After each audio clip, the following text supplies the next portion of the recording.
Vamos a iniciar pues con lo previsto y con lo anunciado. Con un gran respaldo de asambleístas, 123 votos, se aprobó hace pocos días la llamada Ley Amazónica. Retomamos este tema en primera impresión para informar a nuestros televidentes acerca de un nuevo conjunto de normas que pueden cambiar positivamente la realidad de las provincias de la Amazonía, pero que todavía son materia de debate y de observación. Primero, con recursos que provendrían de la venta de petróleo y que a partir del 2019 se comenzarían a fluir hacia los actores institucionales de la región y que no será inferior a $2 por cada barril de crudo. Al nivel actual de la producción se trataría de más de 180 millones de dólares anuales. Y la pregunta es en qué se invertirán estos recursos y cómo la ley promete impulsar y garantizar el desarrollo humano y comunitario de la Amazonía sin afectar al frágil ecosistema selvático. Lo plantearemos a nuestros invitados, Eliseo Azuero, asambleísta por Sucumbíos, y a Marco González, secretario general del COMAGA, del Consorcio de Consejos de Municipios, de la Amazonía y Galápagos. Comencemos por el hecho de que la ley aún podría ser total o parcialmente vetada por el presidente de la República. ¿Qué esperan nuestros invitados de la posición del primer mandatario? Buenos días, comenzamos con Eliseo Azuero. Buenos días, muchas gracias. Lo que yo espero del presidente de la República, quien además es amazónico, es de que trate de darle otra jerarquía a la ley. La ley debe llamarse Ley de Régimen Especial, porque un régimen especial lo que hace es establecer un sistema de gobierno y administrativo distintos para poder limitar ciertos derechos constitucionales que tenemos todos los ecuatorianos. No se puede conservar si es que se permite un acceso masivo de la gente y no se puede conservar si es que la gente, los ciudadanos residentes amazónicos, no tienen la oportunidad de gozar de los privilegios que les corresponde por haber vivido y nacido en esa tierra. Por ejemplo, el derecho al trabajo, a la provisión de bienes y servicios, a un sistema de crédito diferenciado con tasas de interés que no superen el 5% anual, toda vez que hay que entender de que la capacidad productiva de la Amazonía, por decirlo, es muy inferior al resto del Ecuador y no podemos pagar las tasas de interés que se establecen a nivel nacional para cualquier tipo de actividad Pero la económica. primera observación que usted hace se refiere al nombre de la ley. Ley orgánica especial. De régimen especial. De régimen especial. Lo que se ha ¿Este es un tema de forma o de fondo? De fondo, totalmente de fondo. Lo que se ha puesto ahora es algo que no entiendo, es una ley orgánica especial. Los que son abogados me dirán si es que esa denominación tiene o no una posibilidad de que exista. Mire, es absolutamente evidente de que la conservación, como pasa en Galápagos, tiene necesariamente que articularse en la base legal.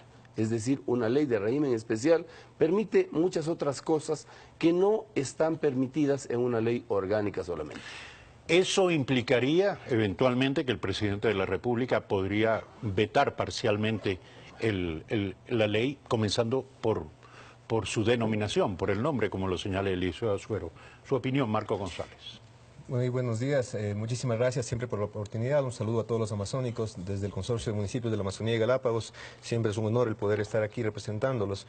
Yo diría que no, más bien soy un poco más optimista, creo que 10 años de lucha después de haber logrado poner en el artículo 250 de la Constitución de que la Amazonía necesita precisamente tener una ley en la cual le permita poder garantizar los derechos de la Amazonía para poder proteger sus recursos naturales no renovables, su biodiversidad, etcétera.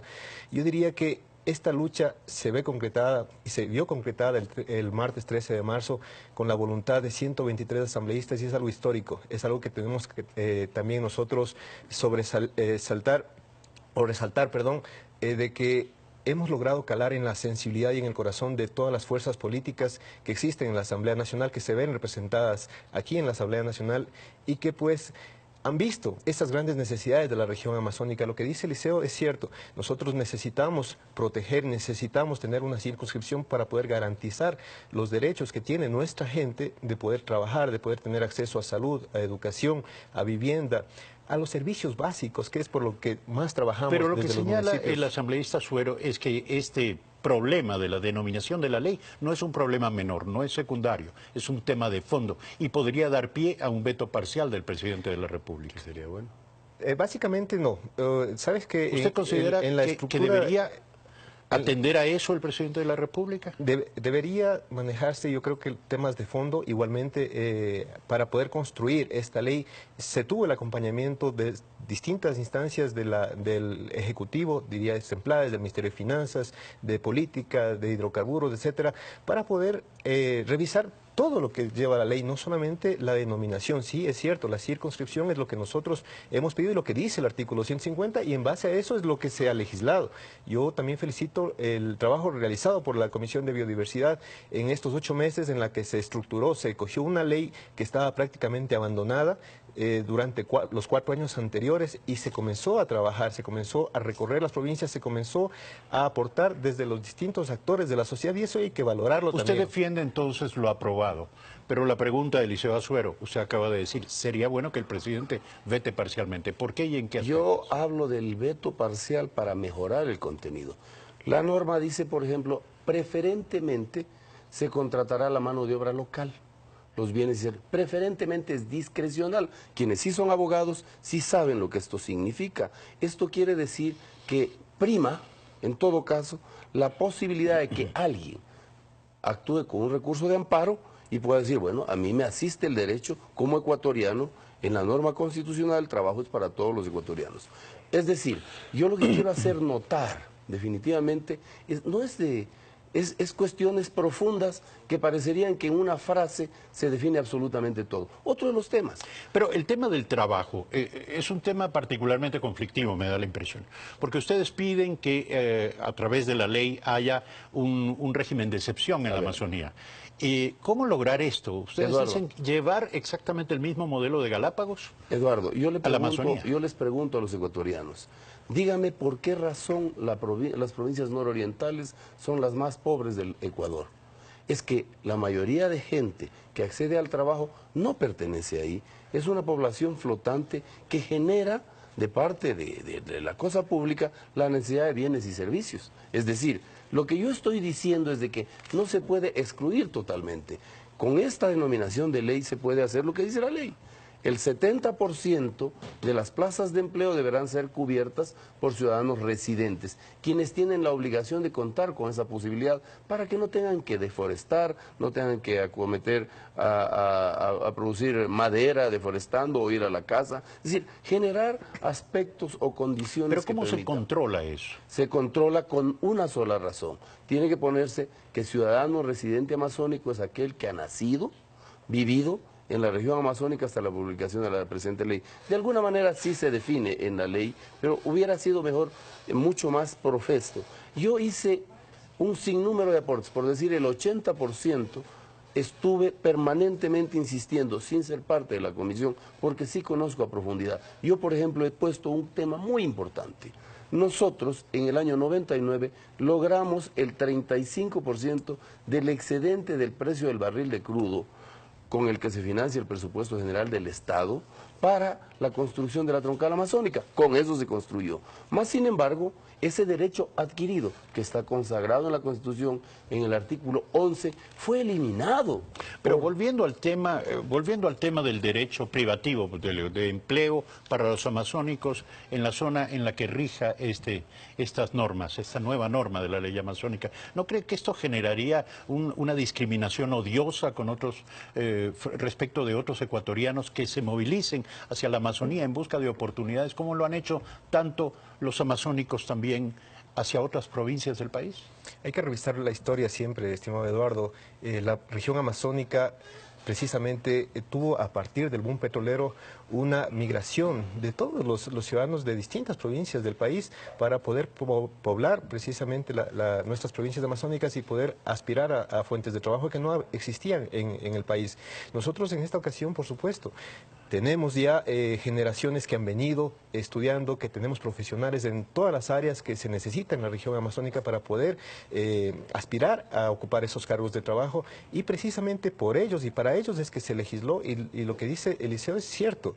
Hemos puesto en la ley, hemos sido parte de la construcción de esta ley para que se le dé preferentemente esta oportunidad de trabajo a los amazónicos. Yo creería de que este es el espacio más oportuno que podemos dejarlo sentado en la ley para poder garantizar en esta circunscripción la oportunidad laboral para todos los amazónicos. Cuestionable no es aspirar a empleo para los amazónicos.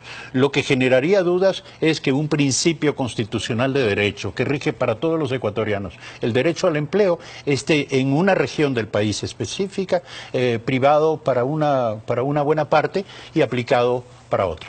Y es que también, Eduardo, lo que quizás la ciudadanía no conoce, la ciudadanía del país no conoce, es las grandes necesidades que hemos tenido que pasar nosotros los amazónicos por la falta de profesionales en distintas áreas que no van en cambio a la Amazonía. Hablo específicamente en el tema o en el área de salud, en donde para un médico que le resulta prácticamente vivir en Quito, trabajar en Quito, ganar un mismo sueldo aquí en la ciudad de Quito o trasladarse a la frontera del Ecuador, en cualquiera de las provincias amazónicas, le pongo un ejemplo, trasladarse a Guárico, a Putumayo, a Cuyabeno, en donde van a tener el mismo sueldo que ganan aquí en la ciudad, con los gastos que tienen aquí en la ciudad versus los gastos que les genera estar en la región amazónica, con toda la falta de servicios básicos que se tiene allá. No es fácil, es por eso que nosotros adolecemos precisamente en este momento de profesionales en el área de salud, en el área educativa. Tenemos escuelas que no cuentan con los docentes necesarios para poder brindar el servicio de educación a todos nuestros niños y jóvenes. Yo creo que hay que verlo desde el otro punto. Hay que verlo desde la gran necesidad que hemos tenido los amazónicos y que ahora sí contamos con profesionales. Pero restringiendo el empleo, por ejemplo, en el campo del magisterio, restringiendo el empleo solo para los amazónicos, ¿van a cubrir esa demanda que usted señala? ¿Existe en las escuelas? Existen las escuelas, existen los profesionales y se le está garantizando que al menos a los profesionales de la Amazonía el 70% de esas plazas van a ser cubiertas por los amazónicos. Y continuamos con nuestros invitados. Yo quiero preguntarle a Eliseo Azuero, ¿existen otros problemas en la ley? ¿La ley ha sido adecuadamente diseñada más allá de los temas que son, entiendo, materia de acuerdo entre ustedes? ¿Hay algún aspecto que usted considere que todavía podría inclusive justificar un veto parcial por parte del presidente de la República? Yo creo que sí. Yo no quiero decir que la ley esté mal. Pudo ser mucho mejor si se hubieran acogido estos criterios que nosotros, y de manera particular yo, presenté a la comisión como un miembro con voz, no sin voto. Yo no podía votar, no soy parte de la comisión, pero estuve casi en todas las sesiones de la comisión y en los periplos que se hicieran en territorio. Por ejemplo, yo puedo poner en claro de que la fuente de financiamiento del Fondo Común pudo ser mucho mejor. ¿Por qué? Porque nosotros teníamos el derecho adquirido del 35% del excedente del precio del barril de crudo, aprobado por el Congreso Nacional para financiar el presupuesto general del Estado. En estos actuales momentos sería mucho dinero. Se aprobó en el presupuesto general del Estado financiar el barril de crudo, el presupuesto con un barril de crudo de 41.92. Está llegando al tope de 60. He ahí cómo no puede ser posible que nosotros tengamos esos recursos para acometer en algo fundamental, vialidad, servicios básicos. Ahí están los recursos para la universidad, que hoy lo diferimos a 3 años, por un lado. Por otro lado, es decir, ¿usted piensa que la ley debió haber asegurado mayor cantidad de recursos para la Amazonía? No solo para los alcaldes y prefectos, pudo ser directamente desde el gobierno central para poder servir en este tipo de elementos que son necesarios para un desarrollo armónico. Respecto de las alcaldías y prefecturas, ¿están en capacidad estas estructuras de llevar a cabo un gasto, orientar estos recursos de manera adecuada, planificada, bien sustentada en las condiciones actuales? Yo diría que sí y que no. Hay muchas alcaldías eficientes, hay otras que han propuesto su gestión para obras de relumbrón. No tenemos agua segura en la mayoría de lugares, no existe tratamiento de desechos sólidos. En la ley se está poniendo que los recursos con los que cuenten, producto de esta ley, tienen que ser utilizados única y exclusivamente para inversión, no para gasto corriente. Más sin embargo, por ejemplo, yo le pongo a usted el rol de que debieron pasar los municipios y gobiernos provinciales y juntas parroquiales, en el marco de una ley de régimen especial, deben cambiar su rol para hacerlo mucho más efectivo en el campo de lo que dice el 250. El 250 se crea única y exclusivamente para conservar los ecosistemas amazónicos y el buen vivir de la gente que no hemos tenido. No nos olvidemos, ciudadanos, de que la Amazonía es nada más ni nada menos que el 47.5% del territorio nacional. Esas cosas, esas distorsiones, hacen que posiblemente a futuro tengamos, por decir, la necesidad de una reformas sucesivas. Por ejemplo, yo había planteado que los gobiernos provinciales, para procurar que haya eficiencia en la producción cárnica, por ejemplo, establezca ciertos mecanismos para dotar ganadería de estabulación, zoocriaderos, especies endémicas amazónicas Pero de esto agricultura. significa definir o redefinir el rol, las facultades y las competencias de los gobiernos autónomos descentralizados. ¿Está de acuerdo con eso, Marco González? Primero que nada, toda ley es perfectible. Yo creo que estamos precisamente para aportar, y así lo hemos hecho en la construcción de la Ley de Circunscripción Territorial Especial Amazónica.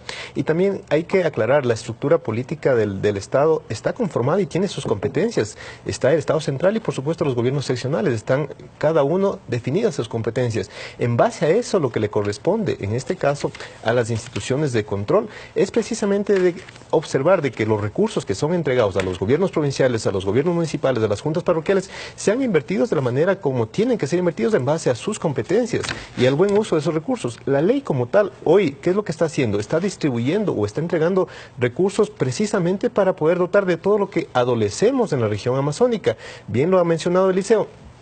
La falta de servicios básicos es terrible en la región amazónica, pero también hay que considerar de que poder dotar de alcantarillado y agua potable a cada uno de nuestros cantones demanda de ingentes cantidades de recursos. Hablamos de millones de dólares que no lo tienen los municipios, que en este caso son los responsables de esta competencia.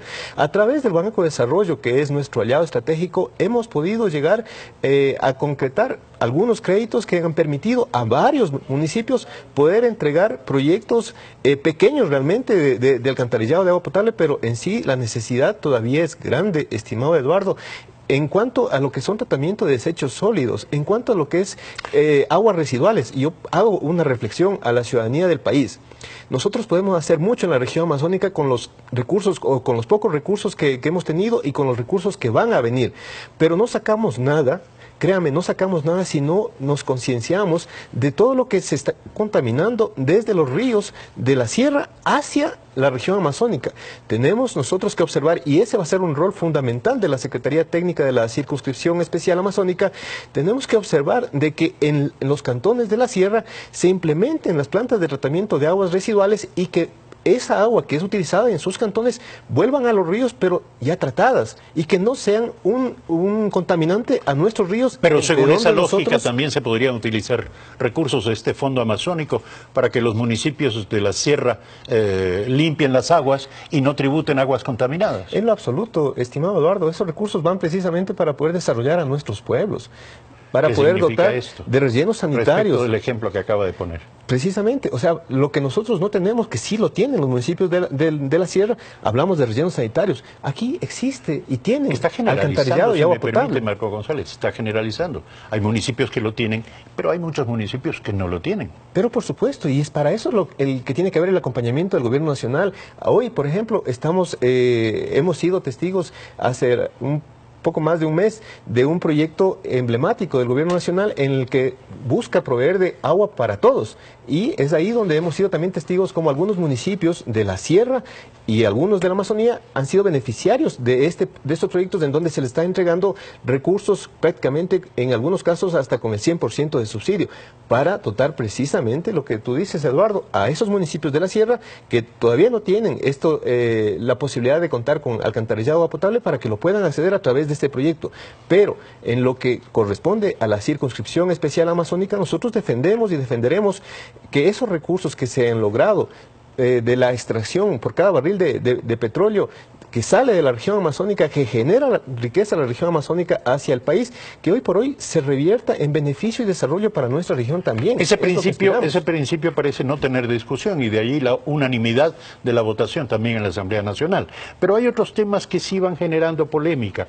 Sabemos que los gobiernos autónomos descentralizados y algunos asambleístas aspiraban a que el financiamiento de la ley salido de la producción de petróleo comience a fluir desde ya, no esperar al 2019 como estaba previsto. ¿Ustedes apoyan esta pretensión, Eliseo Azuero? Yo creo que ahí hay, lamentablemente, una vez más, una postergación a la región. He indicado de que nosotros, para financiar el presupuesto general del Estado, aprobamos un valor de 41.92. Se vende a 60, hay excedente. No nos pueden decir ahora de que como la situación del país es calamitosa en materia económica, nosotros una vez más tengamos que cargar con esa responsabilidad, que no la hicimos los amazónicos. Es decir, ahí hay falta de condescendencia para con nosotros. Mire usted, yo creo que definitivamente... Pero la mala situación económica rige para el país entero. Sí, pero ¿qué tiene que ver la Amazonía? La Amazonía ha sido más bien afectada. Nosotros tenemos pasivos ambientales que de manera clara nos establece la forma y el financiamiento para poder resolver, más aún el nororiente ecuatoriano. Hablando de pasivos ambientales, la ley establece con claridad la corresponsabilidad en términos de la afectación al medio ambiente como se aspiraría, y me refiero a las actividades extractivas que han sido durante años causantes de buena parte de... Ahí había un planteamiento que lo hiciera yo. Sin la banca privada, se obliga a que los banqueros tengan depósitos para garantizar los depósitos de los cuentacorrientes. El encaje bancario. ¿Cómo puede ser posible que vayan las empresas de papel a explotar nuestros recursos, a generarnos pasivos ambientales, a afectar el entorno ecosistemático y no tengan la obligación de dejar un encaje para desde esos fondos poder resolver con la participación de municipios y gobiernos provinciales esos daños que son irreparables y que están decenas de años? He ahí la falta de diligencia de parte de miembros de la comisión que con un sesgo político para congraciarse con el gobierno no pusieron cosas como aquellas que les estoy poniendo. Señor, no puede ser posible que no haya corresponsabilidad de las empresas que explotan los recursos naturales, que contaminan con el gas, que queman... Ahora, ese no puede ser, ¿está respondido en la ley, Marco González? No existe ahorita en la ley. Precisamente en eso concuerdo con Eliseo, y si es que va a haber un veto del Ejecutivo, creería yo de que debe ser por ese lado, de garantizar precisamente a todas las empresas que van a ir a explotar nuestros recursos naturales no renovables, háblese de petróleo, minas, generación hidroeléctrica, que tengan ese encaje, que tengan esa corresponsabilidad con la región amazónica. Concuerdo precisamente que si va a haber un veto, que sea por ese lado, para que no pase lo que está pasando ahora. Empresas quizás de papel hoy explotan los recursos y a la hora de pagar esos pasivos ambientales o de recuperar esos pasivos ambientales, ahí sí dice Gobierno Nacional, usted encárguese. O peor aún, en algún momento alguien puso en la ley de que esos pasivos tienen que estar a cargo de los gobiernos municipales o los gobiernos amazónicos. Y nosotros hemos sido muy enfáticos. Aquí tiene que prevalecer el principio del que contamina, paga. Y es así como queda en la ley. Ahora, respecto de la aspiración de que los recursos señalados en la ley comiencen a fluir de inmediato y no en el año 2019, la actual situación fiscal es difícil, usted lo sabe, y va a demandar sacrificios, según anticipó la nueva ministra de Economía y Finanzas. ¿Están conscientes de que probablemente esa demanda, esa pretensión no sea atendida? En lo absoluto, yo diría, más bien soy un poco más optimista porque se estaba prorrateando el aumento por cada barril de petróleo que nosotros aspirábamos de que sea a $1, se estaba prorrateando para hacerlo 25 centavos por año. Y nosotros hemos luchado precisamente para que esos recursos... Esa fue una oferta en un principio en la construcción de la ley. Lo que queda en la ley... ¿Del Ministerio de Finanzas? Del Ministerio de Finanzas, que estuvo hasta en el día del debate, llegaron funcionarios del Ministerio de Finanzas a tratar de incidir o inferir en la decisión política de los asambleístas para poner un escenario pesimista del país, que entendemos que estamos en una situación complicada, difícil, pero que siempre hemos estado, la región amazónica, postergada, y que siempre cuando se ha tratado de recursos para la región amazónica no ha habido dinero. Hemos sido postergados, estimado Eduardo, ciudadanos de todo el país. en el desarrollo. Y hoy por hoy, cuando estamos aspirando a tener una circunscripción especial, cuando estamos aspirando a tener un poco más de recursos para poder dotar recién de servicios básicos a nuestra población, nos dicen que no hay dinero. La ley queda establecida de que se aumenta ese dólar como tal que estamos pidiendo al 2019 y que al 2020 los gobiernos amazónicos vamos a recibir por concepto de la ley especial amazónica el 4% por cada barril de petróleo. Se va a hacer recién justicia después de 50 años de explotación petrolera que ha salido esa riqueza de la región amazónica. Son 7 de la mañana con 28 minutos y vamos a cerrar este cruce de opiniones sobre la ley amazónica. Comentarios finales, Eliseo Azuero. En la región amazónica, particularmente en el nororiente, estas empresas han quebrado a los ciudadanos que han invertido en la región. No les pagan 1 o 2 años. No ha funcionado el centralismo y este palanqueo indebido nos ha generado a todos, transportistas, quienes proveen de bienes y servicios, los mismos trabajadores están impagos. Es decir, por eso es necesaria una legislación mucho más precisa. Los campesinos tienen la obligación de ser beneficiarios, los emprendedores, con créditos, con tasas de interés que no superen el 50% de la tasa nacional, con actividades de reforestación, zoocriaderos, acuacultura, es decir, actividades que van en la línea de la conservación como dispone el 250. Debe ser una ley mucho más técnica, no tan declarativa como infortunadamente es. Hay mucho que trabajar entonces en la ley. Por supuesto. Para usted, que sí. bienvenido el veto presidencial, porque eso daría la Espero que oportunidad el de veto hacerlo. sea en la procura de estas soluciones, es decir, enriquecer de mejor manera, hacerla más técnica la ley, y con eso estaríamos muy agradecidos con usted, señor presidente, que sabe muy bien lo que pasa en la Amazonía y que definitivamente